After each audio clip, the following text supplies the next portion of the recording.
Probably is a good time to get started, if that's okay with you guys. While people filter in, we can probably leave the doors open. Maybe after that we can close them. So, thanks for coming, everybody. A lot of new faces here. I'm Al. I am a human interested in helping other humans along on their journey. And also I try to do that as a psychiatrist and as a neuroscientist. I know that's somewhat unusual in this particular crowd, but that's what I try to do. Today I'm going to be talking a little bit about some work that we've been doing that's been directly inspired by people's stories of recovery, and trying to understand exactly how we might be able to translate those things to a broader audience and to make as big an impact as we possibly can. So, to start, we're going to be talking about what we mean by voluntary control over voice hearing experiences. That is somewhat controversial in terms of its phrasing, and a lot of people mean different things when they talk about being able to control those experiences, and we want to be sure that we're very clear about that in the first place. Secondly, we're going to take people's own accounts about that and think about how people actually describe developing a degree of mastery or control or influence over their own experiences, and what that might mean for care more broadly. They're going to be talking about our efforts to actually measure voluntary control over voice hearing experiences. And in that part, actually, we're going to be showing a lot of quantitative data in addition to the qualitative analysis that we're showing. And I'd like to say in the first place, just before we even talk about that in trying to translate and understand people's experiences, not only from their own words, but try to actually quantify them and put numbers on them, we have used some somewhat old scales to be able to do that, to be able to translate to the broader medical community. And some of those scales are entitled things that might be seen as pathologizing. So we're going to be using something called the Peters Delusion Inventory, for example, and the Linnaeus-Slade Hallucination Scale. That is not because we want to make anyone feel othered or pathologized, but I do want to make sure that we're doing this out of a sense of trying to be able to make sure we make the broadest impact as possible and take people's experiences very seriously. And next we're going to talk about how we're actually going to try to validate the scale that we have developed to be able to measure people's ability to voluntarily control their experiences. And that's talking about the Yale Control Over Perceptual Experiences project, or the COPE project, that some of you have been involved in. So what do we mean by control? Well, we mean a lot of different things. We mean being able to set our intention. We mean being able to influence things the way we actually want to. And really, when it comes down to it, we mean feeling empowered in our interactions when we are hearing voices. And so what we mean is the ability to voluntarily influence the frequency, severity, or impact of voice hearing. And to some of the medical community, I know this is actually an audience, actually the first audience that I've actually talked to for whom this might not be a surprise, but that is certainly possible. And we know it's possible from a lot of first-hand accounts, like the video we saw yesterday from Gail, and from many of you that we've had a chance to actually talk to about this. But the medical community is pretty naive about this when it comes down to it. Why is that? Well, historically, it's been true that people have seen hallucinations, which is the percept of something that doesn't have a corresponding sensory input. Hallucination has been defined since 1988. This is actually one of the canonical books on hallucinations that was written back in the day when I was 6 years old. And it's called Sensory Deception. And it's defined as hallucination is a percept-like experience that is in the absence of an appropriate external stimulus. Okay. It has to have the full force and impact of an actual percept. But then in addition to that, it actually is defined in the third bit here, it is not amenable to direct or voluntary control. So we have defined this experience as being outside of voluntary control. Understandably, of course, these guys were physicians as well, and they saw people who had these experiences and came to them for help. So it's to some degree understandable that they defined it in this way because they've only seen people who came to them without the ability to actually control them. But we've learned over the past several years that there are a lot of people who have these experiences who are A, not distressed by them, or B, do find them to be under their voluntary control. This is a paper from Jim Van Os in the Netherlands, who's been a big proponent of understanding psychotic experiences in the general population, and understanding extreme states and people who don't necessarily go on to seek help. And what he found is that 8% of the general population have these experiences but not necessarily seek help. It's been listed as being as high as 28% actually in the general population. And a recent meta-analysis that was published last year indicates about 13% on average do have psychotic-like experiences, including hearing voices, and don't necessarily have the distress or need for help associated with them. And so, in addition to that, if you do scour the literature, there are papers out there. In fact, this is 17 papers or so, looking at the differences between people who do hear voices and seek help for it, and people who hear voices and do not. And one of the things that they consistently show up with is that people who do not seek help for those experiences often endorse a higher degree of control or a higher degree of ability to influence those experiences. And the question we had is, what does that mean? Actually, the way they measured that in these 14 papers was by one item. Actually, the only time they've actually ever measured it. One item on the PSI-RATS, which is a clinician-rated item, which asks the clinician to say, how much control does the person sitting in front of you have over their experiences? As if we're actually any good at actually making that determination in the first place. And so we said, there's a real gap here in trying to understand how much someone actually is able to endorse having voluntary influence over those experiences. And so we sought out to be able to actually figure that out. And but the first thing we needed to do really is just to understand, how do voice hearers actually describe this process of developing control? And actually, how does it develop? And to tell you about that, I have Brittany Quagan. Laser pointer? Laser pointer. Check. Check. Tag out. Hi, everybody. So I'm Brittany Quagan. Just to give you a brief bio, I'm a clinician and therapist at the Prime Clinic over at the Connecticut Mental Health Center here in New Haven, where we specialize primarily in early care for kids and young adults who are at high risk of developing a psychotic disorder. I'm also Al's lab manager, and I'm a voice hearer. And I have been a voice hearer for over 15 years. And as Al described control, I'm a voice hearer with full control. So for me, that means that I can turn my voices on and off at will. We have a really strong relationship and bond where we set out boundaries that work for us. I think it's also important to add that I see my voice hearing experiences and all my experiences through a spiritual lens. So I identify as a psychic medium. And I think it's also important to add that all of my voice hearing experiences throughout my life have been very positive and or neutral in content. So I've never actually had real derogatory or negative voices that I experienced. And prior to developing voice hearing, I had other experiences: depression, anxiety, suicidality, panic attacks, intrusive thoughts, somatizations, tactile hallucinations, and paranoia. And all of those experiences are no different than the experiences that all of my kids see at the Prime Clinic. The biggest difference is that I actually never sought out any form of psychiatric care for my experiences because, well, specifically the voices, because those weren't bothersome. I only sought out care for anxiety because that was the most bothersome thing for me.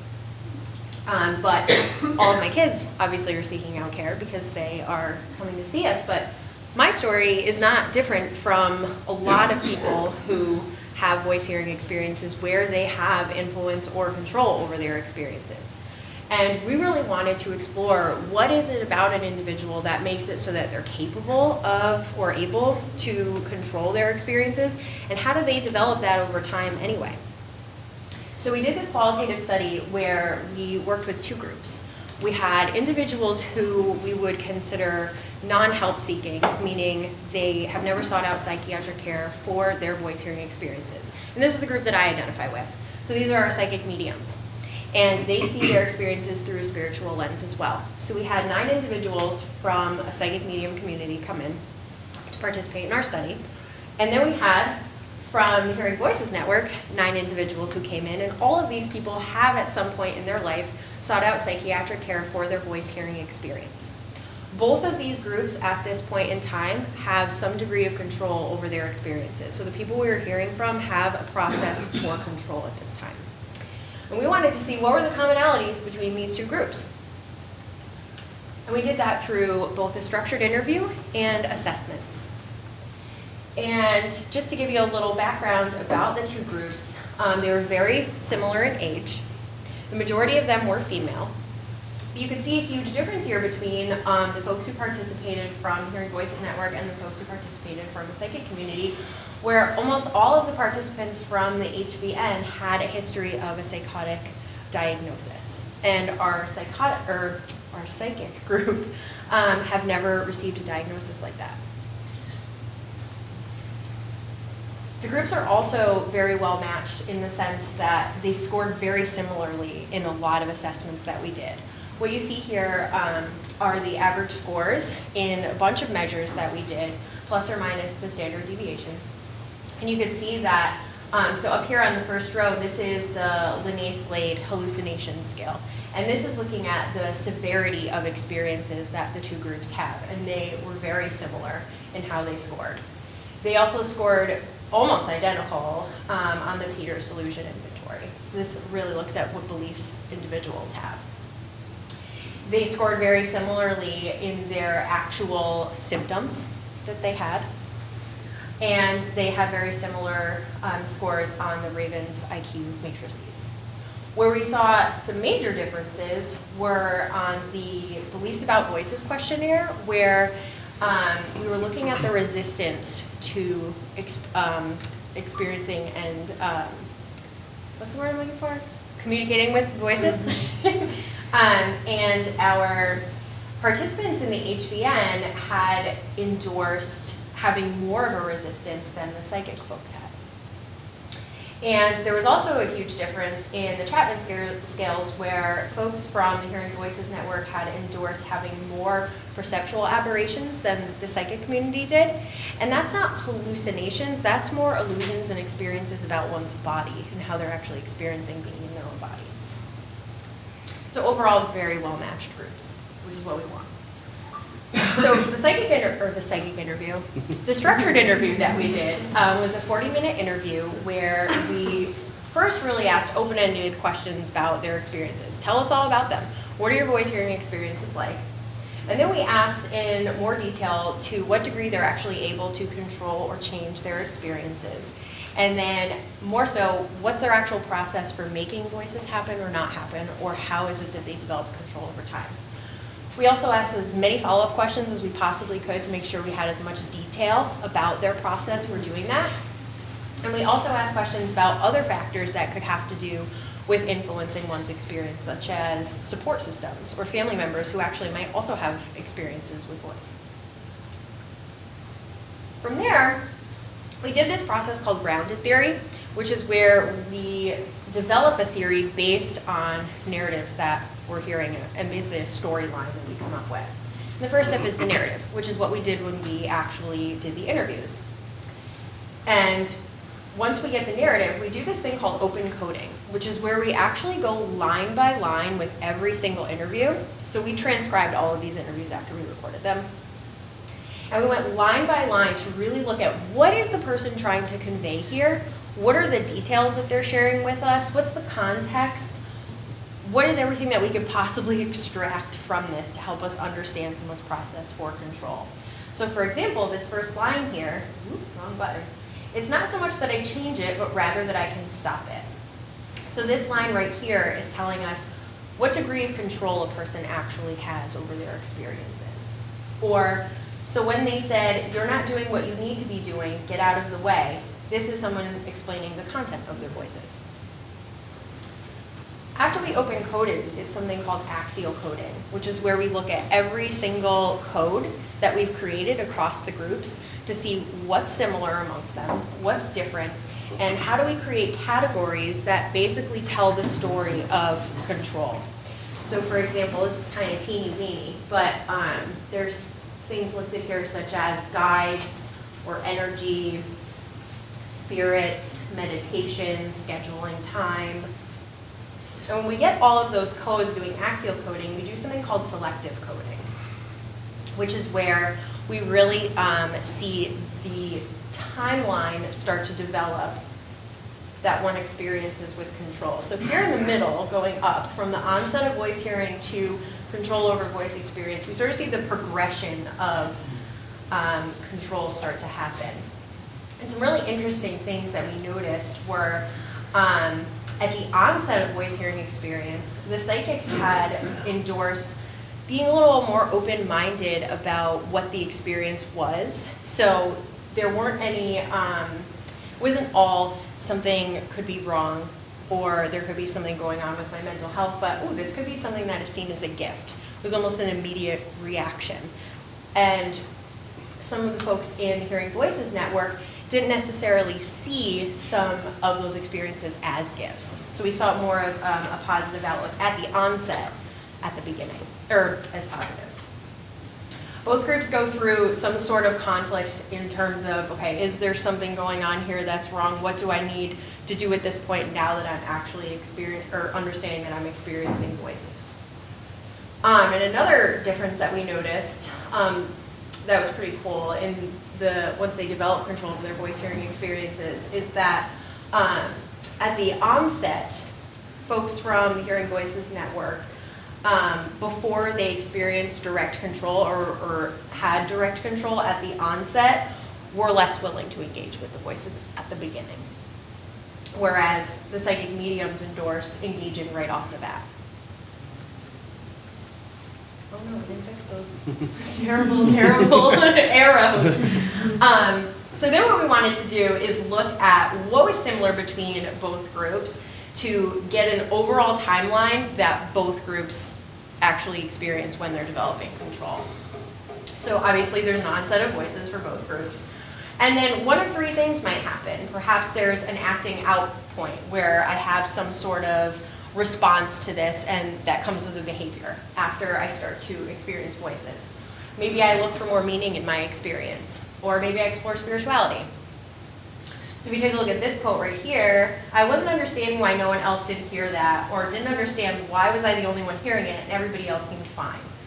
So at this point, this person's looking for meaning in their experience. What is it that's actually going on here? Then there's this point of introspection and acceptance. Maybe not so much that I'm cool with hearing voices, but I'm actually acknowledging and accepting that voice hearing is something happening in my life.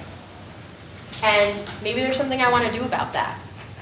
So we take a look at this quote down here from a participant. I just told my doctor, if I have to hear voices for the rest of my life, I have to learn how to control them. So this person is recognizing that they're actually experiencing voices and there's something that they want to do about that. The next thing that happens in the process of control development is normalization, which is huge. I'm recognizing that there's other people around me that have these experiences and that's okay. It doesn't necessarily mean that I have to have a diagnosis. It doesn't necessarily mean that there's something wrong with me or I have to identify this as problematic. This is something that I can experience, and also through having support groups and peers with like experience, I can see that there are things that I can do to control my experiences, but also I can live a happy and healthy life with having voice hearing in my life. And also self-exploration. Exploration is something that individuals go through. The process of how I control not making it happen, which isn't really control, it's just a lot of nurturing. So this participant did a lot of self-exploration for herself in what worked and what didn't. What works for me, for her, is nurturing my voices and what their needs are. And by doing that, I'm able to eventually exert some sort of control over my experience with that. And when we start to normalize the experience and we learn from peers, that's when we start to develop more control strategies, because we're learning from our peers and we're learning from the self-exploration. And when we looked at control, we learned through the interviews that there's actually two different types of control that people experience or can exert, both indirect and direct control. Indirect control is when we are having control over our external experience, or maybe our mood or our affect, as opposed to directly controlling the voices themselves, or more so my relationship with the voices. So examples of indirect control might be things like exercise, or self-care, or meditation, or visualization, or mindfulness, or more of an adaptive way of looking at the content that I'm experiencing with the voice hearing. Direct control is when I'm communicating directly with those voices and I'm establishing boundaries, we're creating a relationship with one another, I'm negotiating with them. I can talk so well today. And indirect control techniques help people to have direct control over time. So what do we conclude from doing this qualitative study?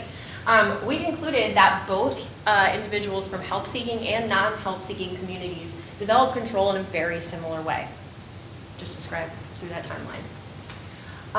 They develop and exert both indirect and direct means of control. There's a lot of different factors that can impact a person's ability to control their experiences, including things like their mood. So a lot of people shared with us that the happier or more neutral they are, the easier it is for them to control their voice hearing experience. But if they're super anxious or feeling really low, maybe those voices get a little more frequent, maybe they're a little louder, maybe they're a little more negative. Belief systems have a huge impact on whether or not a person can control their experiences as well. And I know this is true for me too. The more I believe that I can control my experiences, the more likely I'm going to be able to control my experiences. Social support and normalization are crucial for a person to develop their experience. And every single person who we interviewed endorsed having some sort of social support system that also helps to normalize their experience and helped teach them that control is possible. But how do we measure control? As Al explained early on, there is no way of measuring control until now. And I'm going to hand it off to Catalina Mourgues to explain more about that. Okay. So, hi everyone. I'm a psychologist and I'm working with Powers at Brittany on this project. And as Brittany said, we are trying to develop a scale to measure control.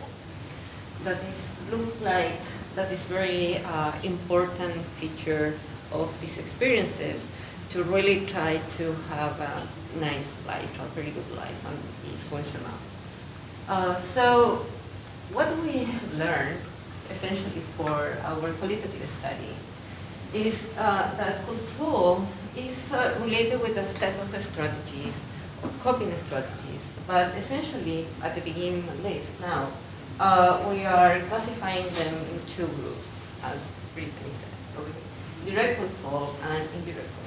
So direct control is more related with engaging, how you can talk with your voices, you can negotiate with them, or indirect control that is related with attention, how I switch my attention to something else to quiet the voices, to stop them.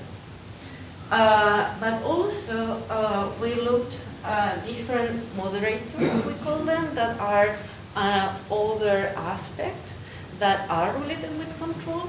So this means, for example, that the type of relationship that I build with my voices can help or not to gain control, or what are the feelings, or, well, of course, normalization and acceptance, and the support groups too. So in this journey to develop the control scale, we were searching for, in the literature, like another scales that maybe are around, that no scale was around, and also our knowledge from the qualitative study. And we had a panel of experts that helped us do all the process in terms of telling us which dimensions, which aspects are important in the process of measuring something about control. Okay, so we were like very inclusive. We have like 24 dimensions with a lot of items for each dimension. To start with trying to measure control. We did a pilot study in a psychic community also, that they were like amazing with us. They teach us a lot in terms of like how to phrase the items, how to address different questions about control.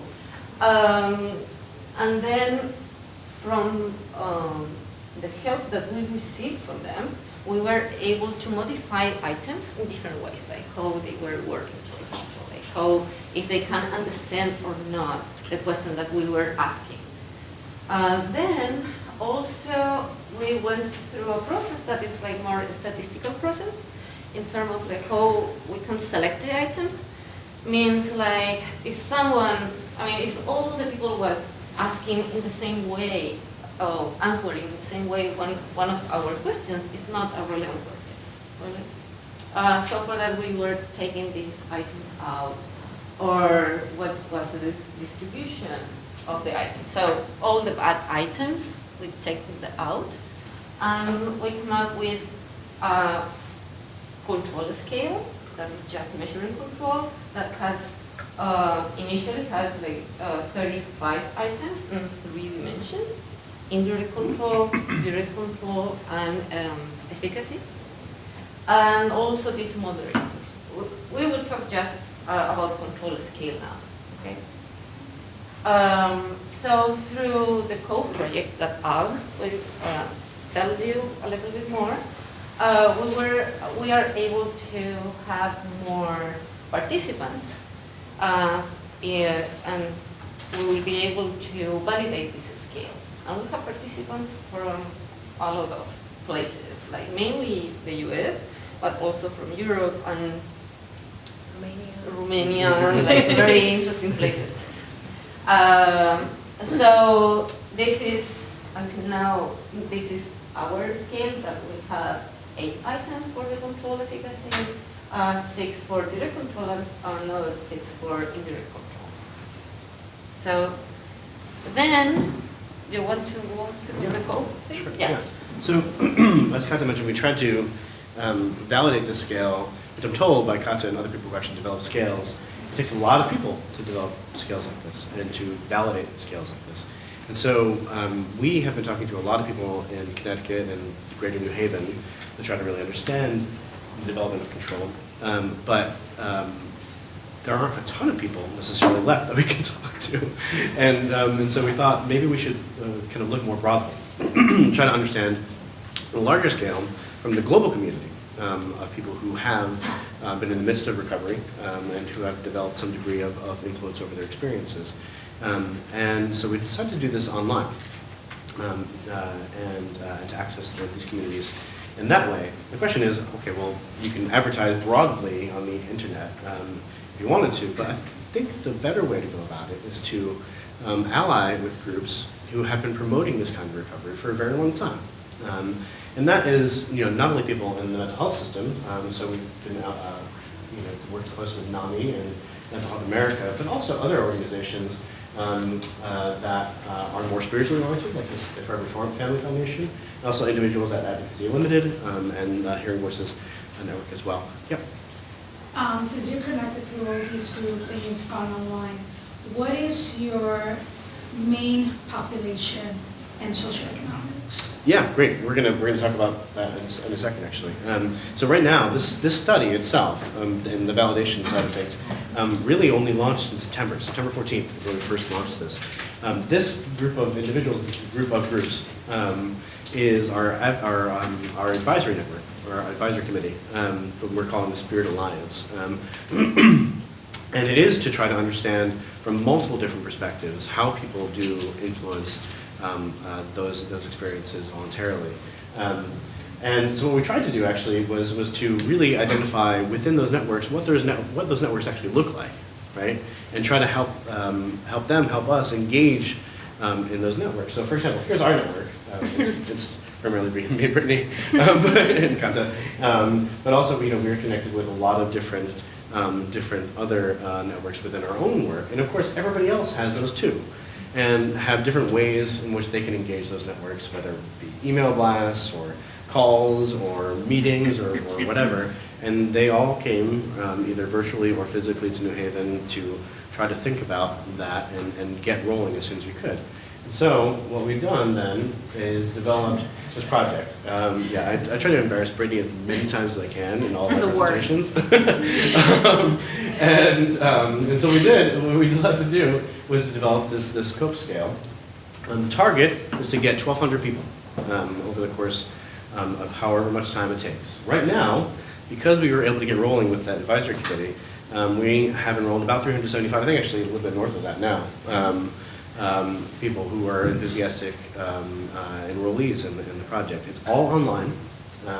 What we've been trying to do itself is to actually get a bunch of different groups to be able to tell different things about different people or in different experiences, right?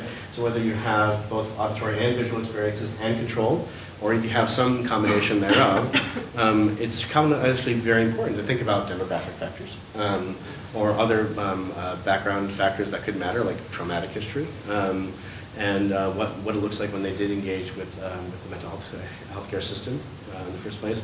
And not only get them to answer questions about that control within the control scale, but also use their own words to tell us about that as well. So we have people have the ability to actually describe what those experiences are like in their own words, either by typing or by providing a video that we're able to facilitate, or an audio clip as well, just to be able to understand what they mean by development of this control in their own words.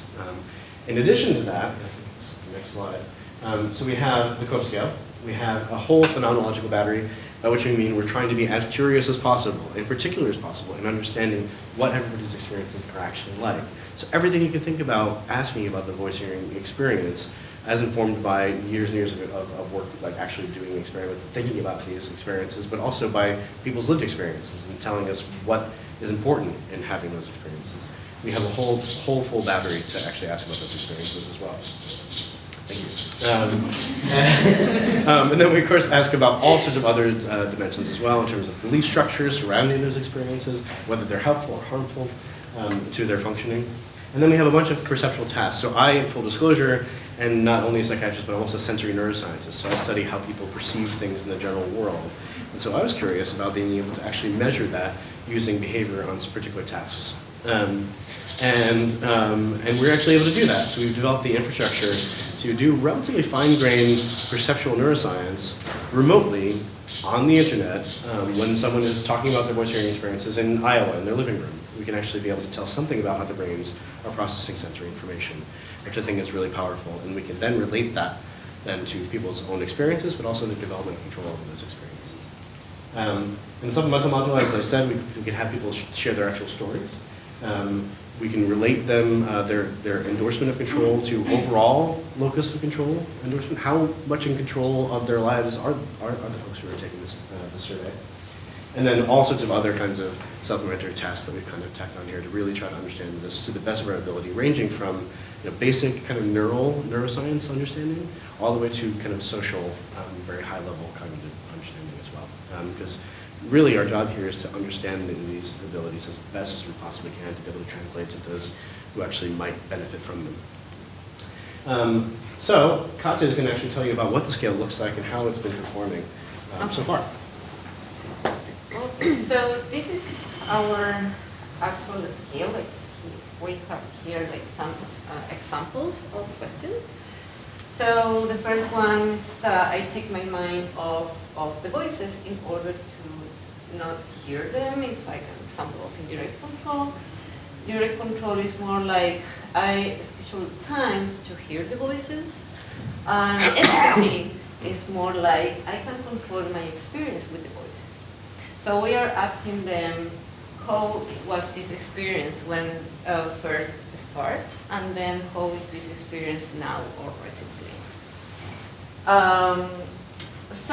But really, if our scale works well, is measuring what we want to measure, we have to go through this process of validation. So this means how this scale is related with other scales that we know that are measuring something that is similar to control, or control is related with.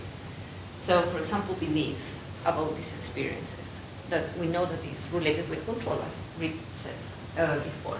So, here we will present some results, preliminary results about the validity and reliability of the scale. That mainly are correlations with other scales and the internal structure of the scales. And then we will move to some comparisons between participants that endorse control versus those that they said that they don't have control over their experiences. So this is the structural validity, means like how the items that are under one construct or one idea, in this scale, in this case, direct control, are related to each other. So if we put all the items together, really they are correlated or not? Because if they are not correlated, it means like they are measuring something that is different. So we did like these 3 different models. The models work well. Here are some like fit indices. It's a number that tell us how well they are. And then this is maybe something that most of you are more familiar with, like it's called like alpha cromba. That is how the items are tied together or not. So if these numbers are higher, it's better for us. And they are pretty higher, like because it's from like 0 to 1, so they are close to 1. This is good for us. Then also we want to know how each scale are related to each other. We are expecting that the efficacy is related with direct control, for example. So this is what we found. It's pretty like related to each other in the past and also in the present. And then other, the indirect control is not that related with direct control and efficacy. So this is good. I mean, we are okay in terms of like how look like our scale. And then here also, how our scale is correlated with something else. So we have, this is a self-report of control that our participant says like how much in control they feel about their experiences. So, okay, we can see here how indirect the coefficient is lower than efficacy, for example, in the present. So also it's good for us. And that's something that is very interesting, that the frequency of these experiences are not, are related with control, but not necessarily with indirect or direct control. So the people our participants are able to control in different ways, with different strategies, the voices. But it's not dependent on how often they happen. So this is interesting too. But interestingly, efficacy is also related with locus of control, that is control in other areas of their lives. So this is tell us something about how we can give them support. Okay.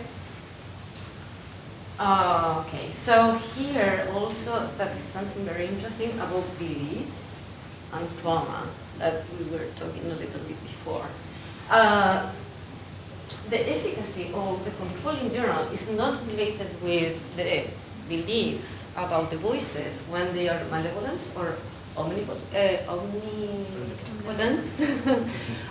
So this is interesting. And then also it's not related with trauma.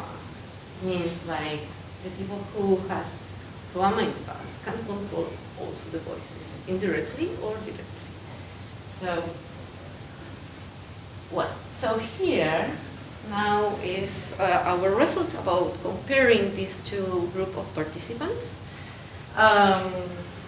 in our scale. So you can see here that all of them are different. These two groups are different in terms of how they manage their efficiency, indirect and direct control.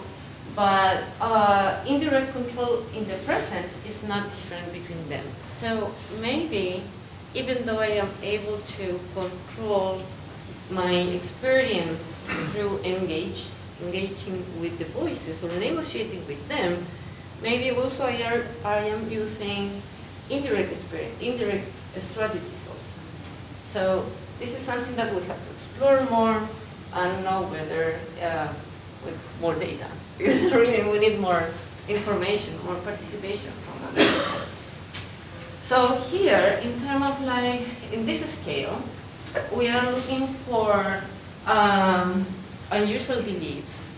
And it's very interesting because the participants who control their experiences, they really have more strong beliefs on their own experiences. So and also this is related maybe with in the way that they engage with the voices. So it's something we don't know yet, but it looks like something like that. And then, in terms of like intrusive thoughts, yeah, the participant who doesn't control their experiences, and they have more intrusive thoughts. That makes sense, really. It's difficult to coping with these experiences. Okay. So beliefs is interesting. Participants who has control, they believe that their experiences, their voices are more benevolent. And then also they engage more with the voices. So this is really related with direct control because they can negotiate with them.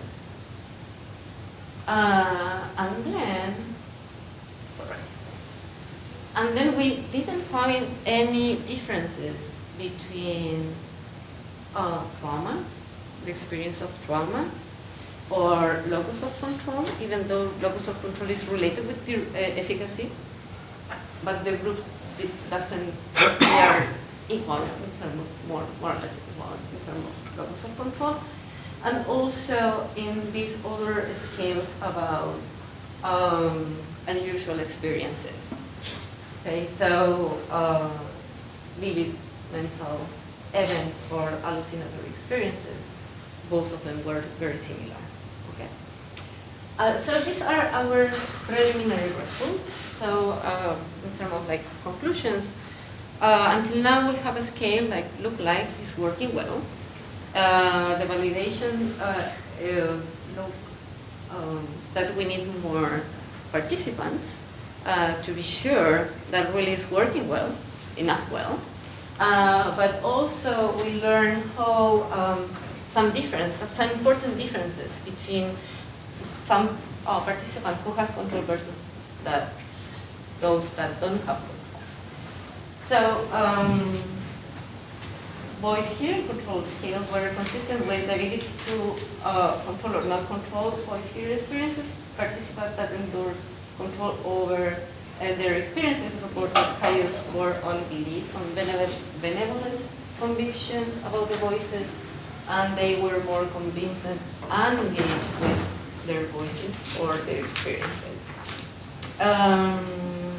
And then, of course, participants that don't have control, they have more intrusive thoughts. So, yeah, this is our preliminary results. So the question is, what's next? So obviously the next thing we need to do is probably continue doing the study until its conclusion, so actually get more data, which would be important to do. Of course, what we wanted to do, and you know, Brittany and I both work in this clinical high-risk clinic as well, and so we see people who are at the very beginning of their experiences here.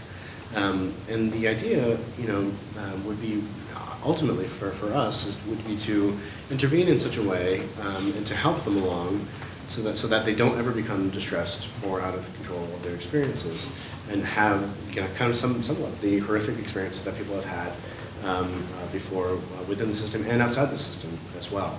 Development control early, I think, would be a wonderful thing to be able to foster in people who do come to us for help. And then the other thing would be to not only understand, you know, how people do develop that control, but be able to eventually, you know, help foster that, actually design interventions to be able to make that actually happen in people who are first having those experiences. And then understand, you know, again, I'm a sensory neuroscientist, try to understand how development of control over voice hearing actually relates to development of control over perception in general, to see whether or not we can actually not only understand this through the lens of voice hearing, but also through the lens of how the brain does perception. Why that matters is that we can actually then kind of formalize that in a way that will allow us to use very simple tasks, for example, to be able to foster that control quickly and efficiently. So I'd like to thank you and the rest of the program committee for having us. Also the lab, which has done a lot of work over the past year. This is Brittany on the floor here before we launched the Go project.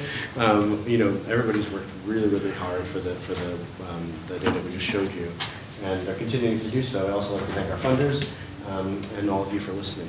I'm happy to discuss all that we've shown you today.